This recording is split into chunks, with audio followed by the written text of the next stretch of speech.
Ал жаңыр балам алдыда келе жатқан 8 наурыз әйелдердің анаңа қандай сыйлық жасасақ болады? Өзің қалай? Жарай. Анашыңа осындай сөмке формасында керемет киім жасап береге, тиын салғыш копилка. Ал бастайық ондай болса,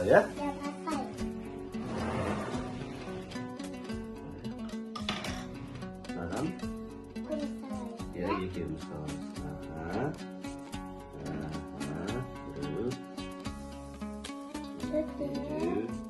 Екеу. Şimdi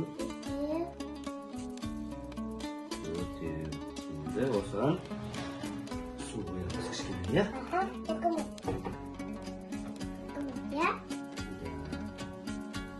Bu kumalı.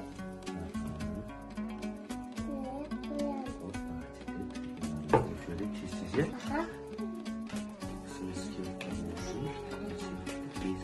Енді келесі жасаған сүйіктігімізді мына осы сүлденің ішіне құямыз,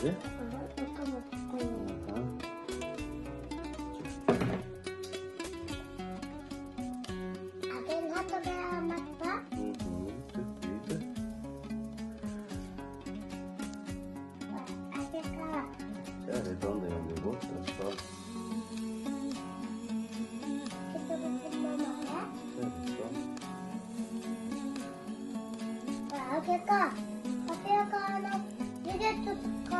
Енді балам міне осылай 3 қабат қылып құйып шығамыз, осы дайын болған емінің ішінде осылай 3 қабат құйып шығамыз. Ал енді жаңыр дайын болған копилкамызды формасынан алайық,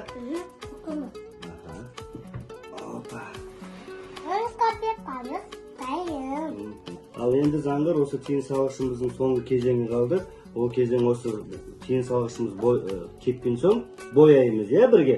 Жарай ма?